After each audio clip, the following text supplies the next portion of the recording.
12 Rules for Life by Jordan B. Peterson. This video is going to be a quick summary of each of the 12 rules and my personal opinion on each of the rules as well.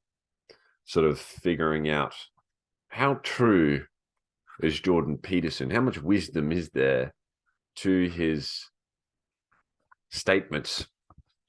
Rule 1, stand up straight with your shoulders back. So this is the infamous lobster chapter where he talks about serotonin and different hormones in the body, and when you stand up and you fight, you increase your testosterone levels, your serotonin levels, you get pick of the litter. In a way, the way this social hierarchy works, it's also with Pareto's principles. So 20% of the top men get 80% of the women. Like the 80% of the women are only going after 20% of the men in, so the better and stronger man you become, or woman, the more choice you're going to have, the more opportunities you're going to get. And that's the whole gist of rule 1. It's basically like, don't be a fucking depressed little lobster that sits around moping about how horrible his life is. Stand up straight with your shoulders back, figure out what's this challenge that I want to fight? What's the dragon that I want to fight? What journey do I want to go on? And stand up straight with your shoulders back. Pretty simple. Rule number 2, treat yourself like someone you are responsible for helping. So he talks about the statistic, the data that states that if you go to the vet for your dog and your dog's dying, and the veterinarian says, okay, give your dog 2 pills a day and for the next 60 days. So you're more likely to stay consistent and stay to the regimen of giving your pet these 2 pills a day for 60 days than you are even for giving yourself the pills and the medication. So there's a psychological aspect where if we have any sort of guilt or shame or a low amount of self-worth, we don't feel worthy enough to prioritize ourselves. It's a very common thing. If we feel guilt and shame and heavy and sad and dark, we project out the light outside of us and we say, well, my friend that I really want to help, or my pet that I really want to help, there's a high chance of us actually helping them. So he's bringing this to our awareness and he's saying, hey, instead of, putting all your eggs in other people's baskets, instead of prioritizing other people, why don't we think about ourselves for a change? That's only going to happen when we stop fantasizing about our lives and who we think we should be.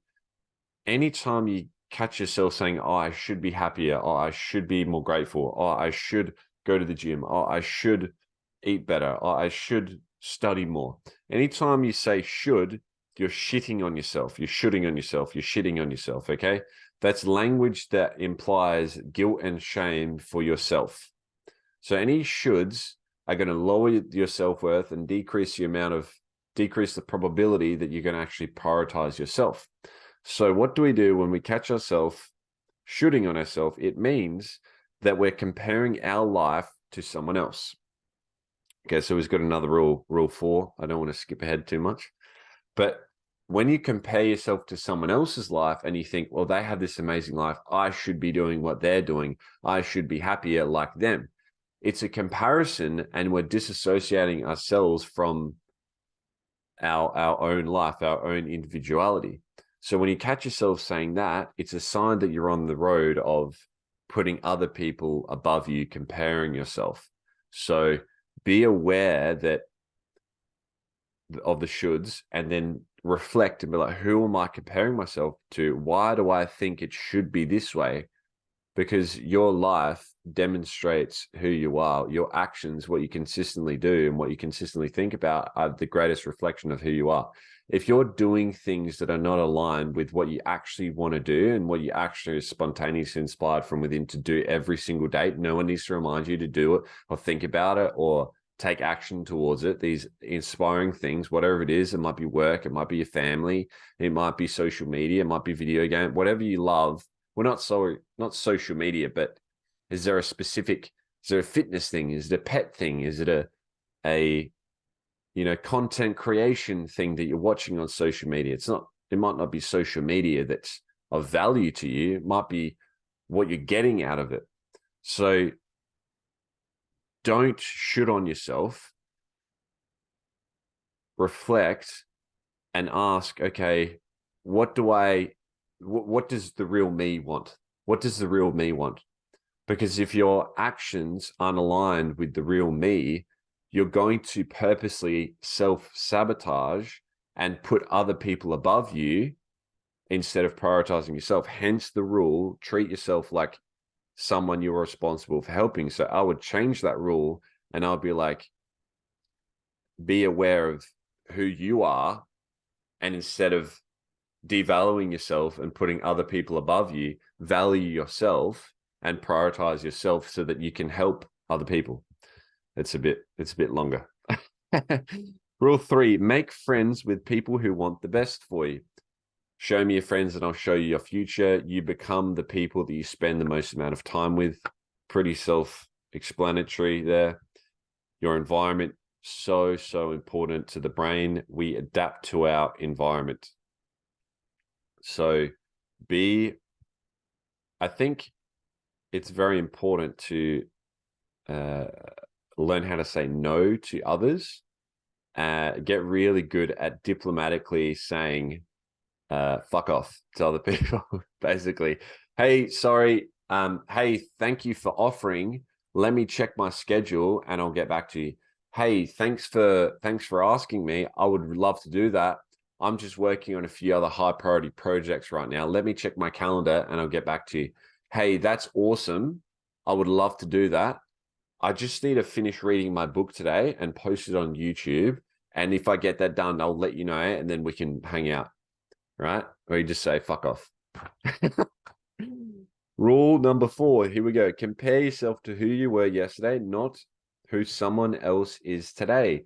When we compare ourselves and we look at someone else, it's very easy to forget all of the things that they had to go through in order to achieve that level that they're at. Also, if I am focused on my mind and my body and my spirituality, and I look at a businessman in a suit who's got lots and lots of money, apparently, I perceive him, oh, wow, he has a suit, he works in the city, he must have a lot of money, he has a fancy job. Wow.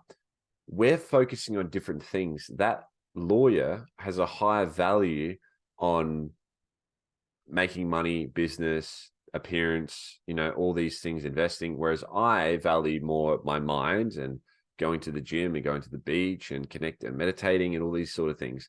So if I'm comparing my value of mind, body, and spirit to their value of business and finances, I'm fucked. Okay, so when we actually, there's nothing you can perceive in someone else that you don't have inside of you. Everything is a projection and a reflection. So if I'm looking at the businessman with lots of money and I'm thinking they have something that I don't, okay, I have something that they don't as well, because I'm more empowered physically, mentally, and spiritually than they are. So we forget that sometimes. It's like, well, I have things that they don't have, and they have things that I don't have. Hey, here's newsflash. We all are a reflection of each other. We all have everything. We all have every trait. We all have every value. We all have every emotion. The difference is in the form and the expression of that value. So I express my value through creating content and reading books and putting stuff out there and going to the gym and walking on the beach and communicating with people. The lawyer expresses their value through going in court and kicking ass or whatever they do, right? And having in their bank account, they got lots of value, right? So they have value in their bank account. I have value in my brain and in my body and in my soul. So some could say, well, I would prefer the money in my bank account. Well, yeah, once you acknowledge where your true, genuine wealth is, you can start converting it. So this is what I'm doing now. I'm getting on YouTube. I'm getting with clients. I'm getting with, Facebook. I'm doing all these things to generate actual wealth and converting because now I see my value. There's nothing I can see in someone else that I don't have inside of me. And the same with you as well. So when you find yourself comparing, don't just like say to yourself, oh, don't compare myself, because it's inevitable. You're going to compare yourself. So when you do, what do I perceive they have that I don't? Okay, where do I have it in my form? Where do I have that trait, that action that I perceive in them? Where do I have it in my own life, in my own values, in my own form, my own expression? Ask yourself that question when you find yourself comparing yourself to others, because it's a fucking nightmare. And it's great as well. Rule number 5, do not let your children do anything that makes you dislike them. This is creating boundaries and intentions.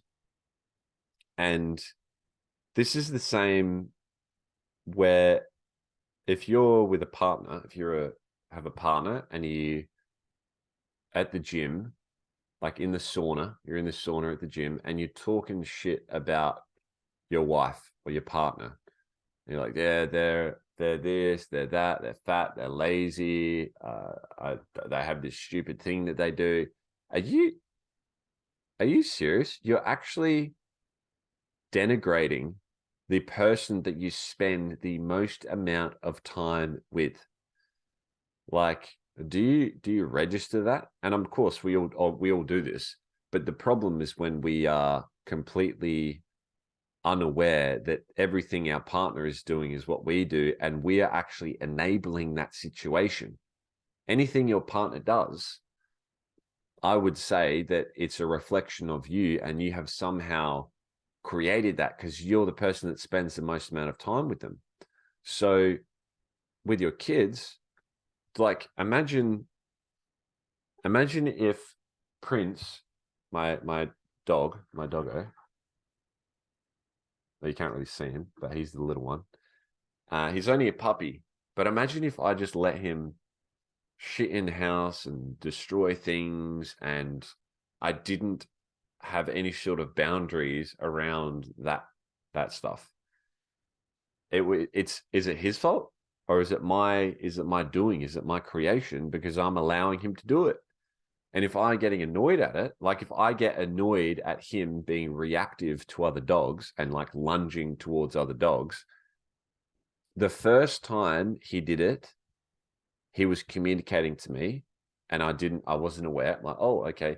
The second time he did it, it's never the dog's fault. It's my fault now. It's because I'm training him. I'm setting him up for failure. So if you don't have clear boundaries and you let your kids or your partner or your work colleagues or your friends do things that make you dislike them, and you allow it to keep happening, you're training them to do things that make you dislike them. That you're training them to be assholes.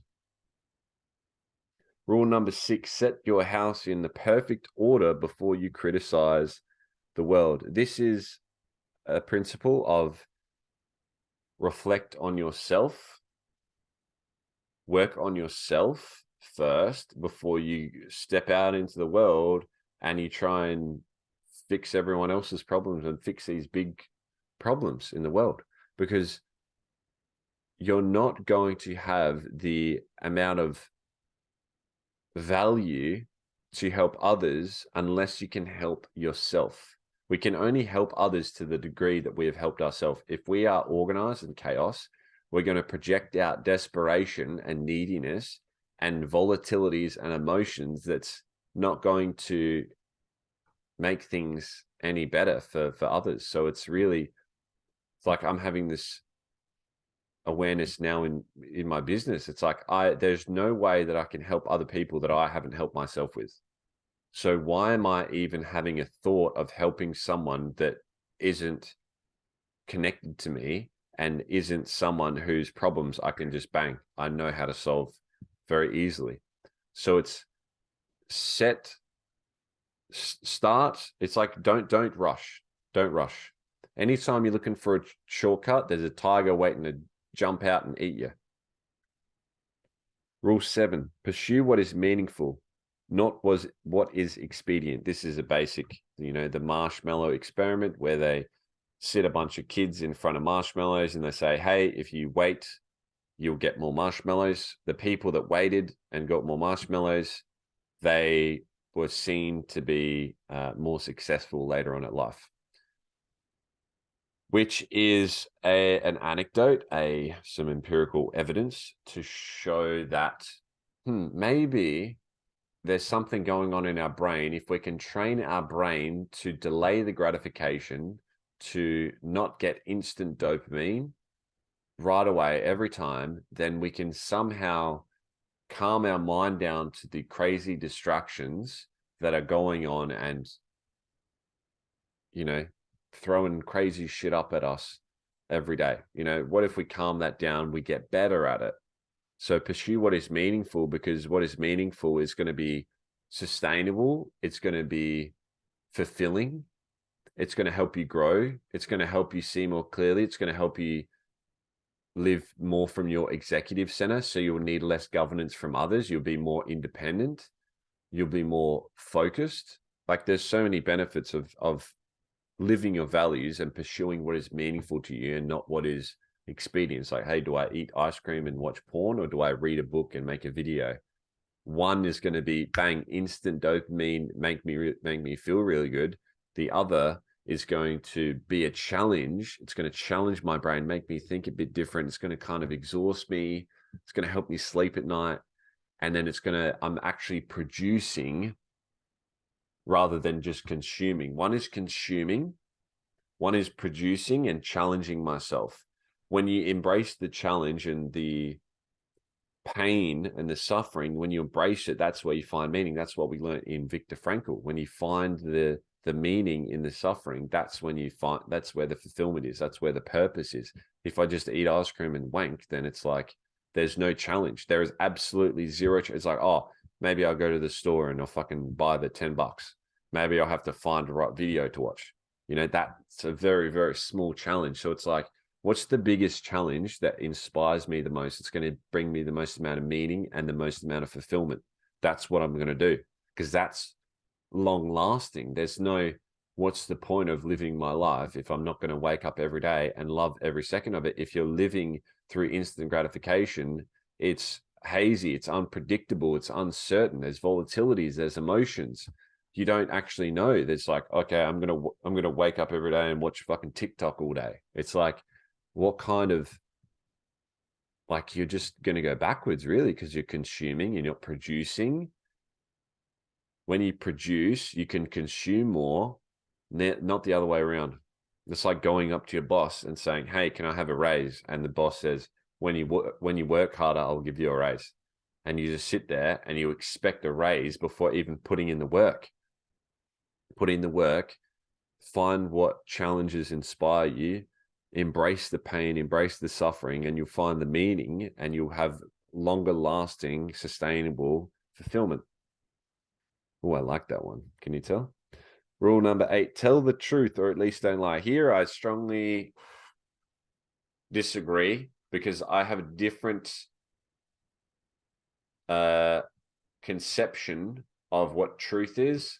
Truth is fleeting.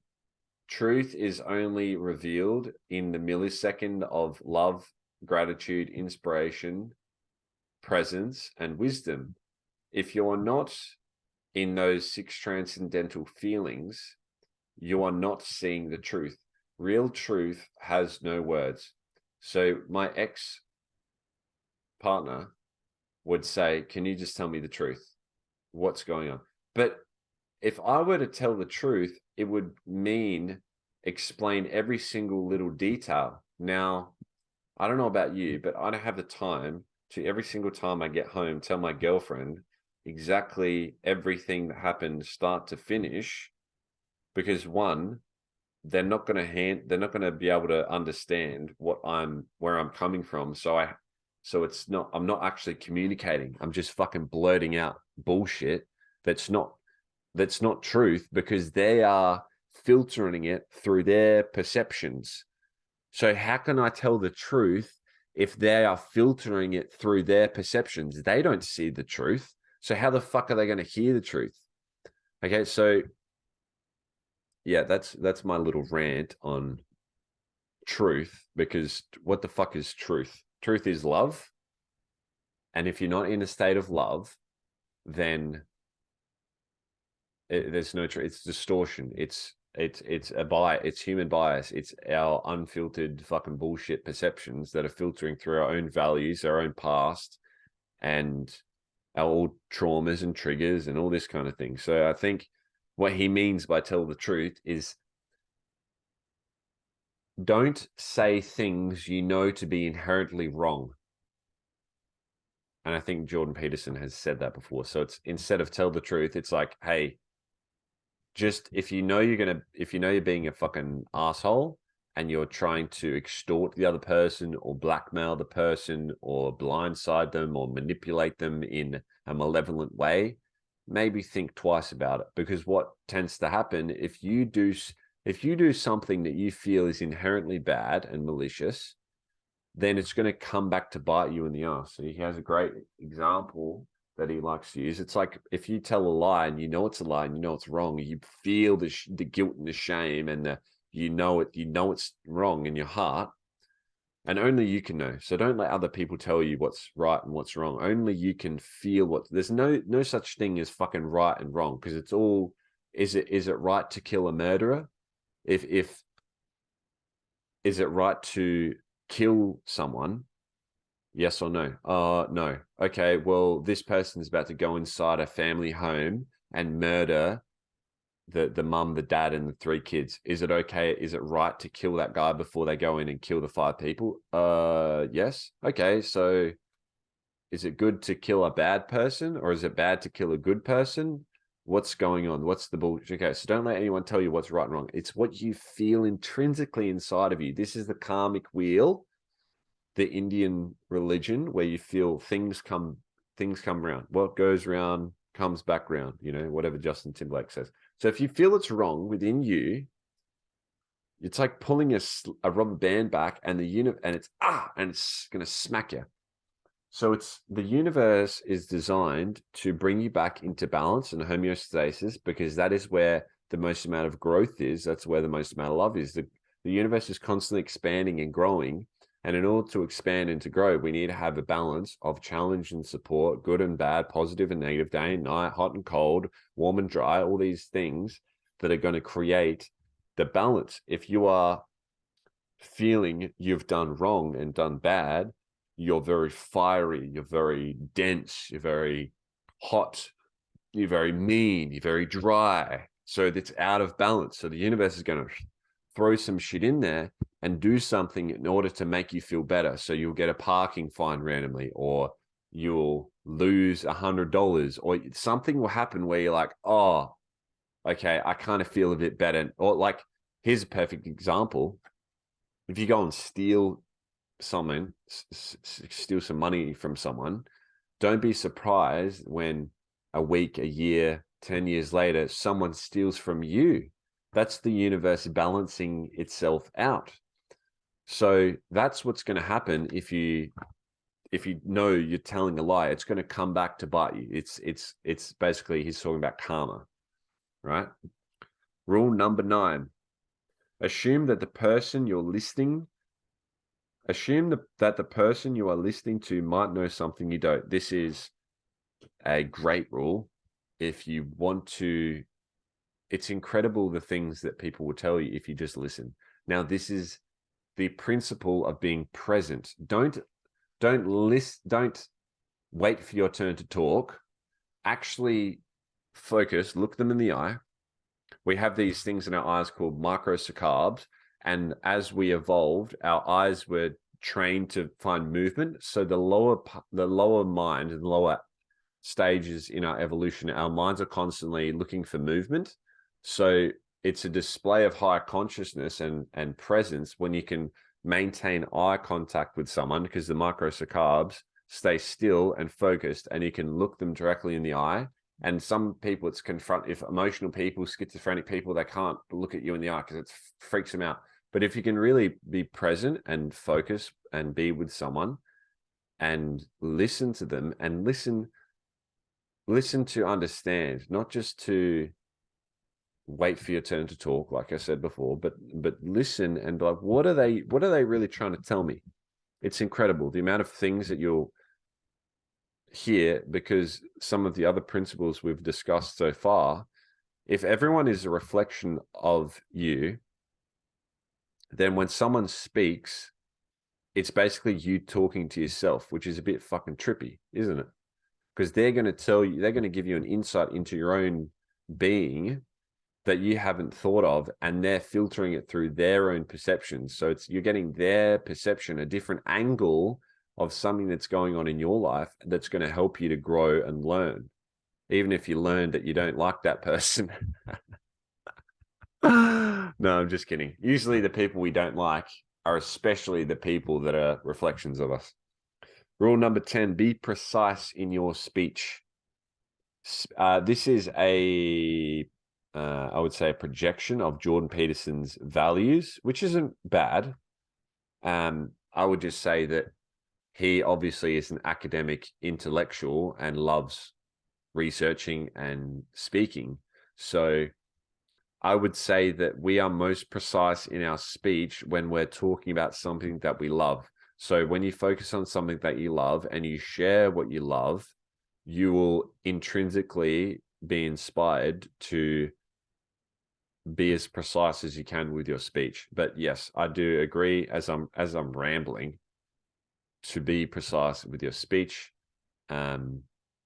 Tony Robbins would say to himself, I don't know if he still does it, he still does something similar to this right now, but before he goes on stage, he says an affirmation to himself. He says, I now command my